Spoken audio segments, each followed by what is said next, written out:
Hello friends, તો કેરીનો રસ બહુ ખાધો. આજે આપણે પાકી કેરીનું એકદમ ચટપટું, ચટાકેદાર, તીખું અને થોડું ગળ્યું એવું એકદમ જોરદાર શાક બનાવીશું. એ પણ એકદમ ફટાફટ. સ્વાગત છે તમારું મારી ચેનલ વાઘેલાસ ખાના ખજાનામાં. જો તમને મારી રેસીપીઓ પસંદ આવે તો પ્લીઝ મારી ચેનલને સબસ્ક્રાઈબ કરી અને મને જરૂરથી સપોર્ટ કરજો.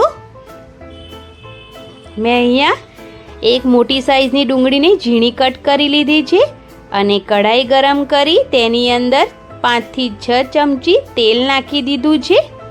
તેલ થોડું ગરમ થઈ જાય એટલે મેં અડધી ચમચી રાઈ અને અડધી ચમચી જીરું નાખ્યું છે.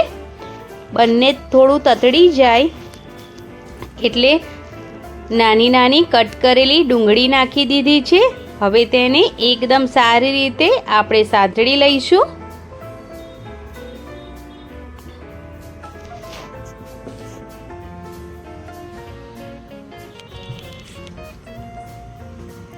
થોડા મીઠા લીમડાના પાન નાખ્યા છે જેનો ખૂબ જ સરસ સ્વાદ આવે છે. અને 2 લીલા મરચાં અને કચરેલું લસણ નાખ્યું છે. તેનો પણ ખૂબ જ સરસ ટેસ્ટ આવે છે. આ પાકી કેરીના શાકમાં મીઠી લીમડીનો ટેસ્ટ ખૂબ જ સરસ આવે છે, તો તમે હોય તો જરૂરથી મીઠી લીમડી એડ કરજો. બધી વસ્તુને પાછું એકદમ સારી રીતે મિક્સ કરી લઈશું.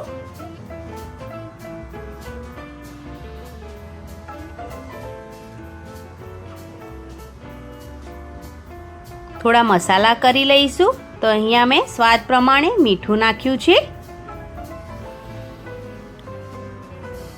1 ચમચી ધાણા જીરું પાવડર નાખ્યો છે અને અડધી ચમચી હળદર નાખી છે. 1 ચમચી કાશ્મીરી લાલ મરચું અને 1 ચમચી તીખું લાલ મરચું બંને મિક્સ નાખ્યું છે, જેથી કાશ્મીરી લાલ મરચાંના લીધે આપણા આ શાકનો કલર એકદમ લાલ આવે. થોડા મસાલાને સાંતળી લઈશું. ત્યાં સુધી મેં અહીંયા કેરી કટ કરી લીધી છે. 3 કેરીને ગોટલા સાથે કાપેલી છે. એકદમ નાની કેસર કેરી છે. તો હવે કેરીને આપણે ગોટલા સાથે જ ડુંગળીમાં એડ કરી દઈશું. ગોટલાનો ટેસ્ટ ખૂબ જ સરસ આવે છે આ શાકમાં, તો તમે ગોટલા સાથે જ કેરીને કટ કરીને નાખજો. તમે તમારી પાસે જે કેરી હોય તમે એ કેરીનો ઉપયોગ કરી શકો છો. મસાલા સાથે એકદમ સારી રીતે મિક્સ કરીશું અને 1 ગ્લાસ પાણી એડ કરીશું, જેથી કેરી એકદમ સારી રીતે બફાઈ જાય.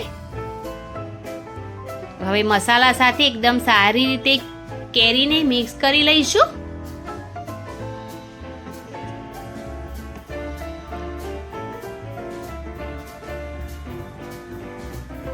અને હવે તેની પર ઢાંકણ ઢાંકી 3 મિનિટ જેવું તેને બફાવા દઈશું.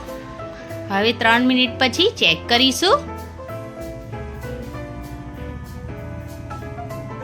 અડધી કેરી બફાઈ ગઈ છે.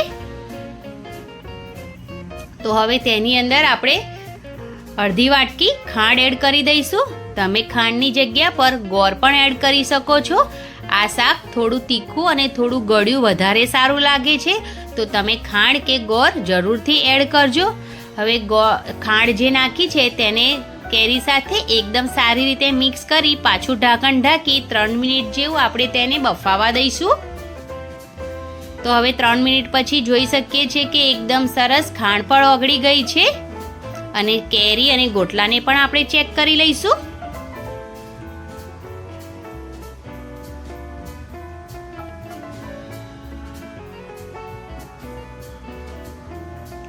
તો ગોટલો પણ એકદમ સરસ રીતે બફાઈ ગયો છે અને કેરી પણ એકદમ સરસ રીતે બફાઈ ગઈ છે. તમે ચમચાની મદદથી ચેક કરી શકો છો. તો હવે એકદમ સરસ પાકી કેરીનું શાક રેડી થઈ ગયું છે. તો મેં અહીંયા ગેસની ફ્લેમ ધીમી કરી દીધી છે. હું થોડું રસાવાળું શાક બનાવી રહી છું. જો તમારે વધારે રસો ના નાખવો હોય તો તમે વધારે પાણી બળી જવા દેજો. લાસ્ટમાં મેં અહીંયા 1 ચમચી ગરમ મસાલો અને થોડા તાજા ધાણાને કટ કરીને નાખ્યા છે. હવે તેને પણ એકદમ સારી રીતે મિક્સ કરી લઈશું. જો તમને ગ્રેવીવાળું પસંદ ના આવતું હોય તો તમે ગેસની ફ્લેમ ફાસ્ટ કરી અને 2 મિનિટ જેવું તેને ઢાંકણ ઢાંક્યા વગર થવા દેજો, જેથી બધું જ પાણી બળી જશે. હું અહીંયા ગ્રેવીવાળું બનાવી રહી છું. તો હવે ગેસની ફ્લેમ બંધ કરી દીધી છે અને એકદમ જબરજસ્ત પાકી કેરીનું શાક રેડી થઈ ગયું છે. તો તમને જો મારી આ રેસીપી પસંદ આવી હોય તો પ્લીઝ મારી ચેનલને જરૂરથી સબસ્ક્રાઈબ કરજો, લાઈક, કોમેન્ટ અને શેર જરૂરથી કરજો. Thank you.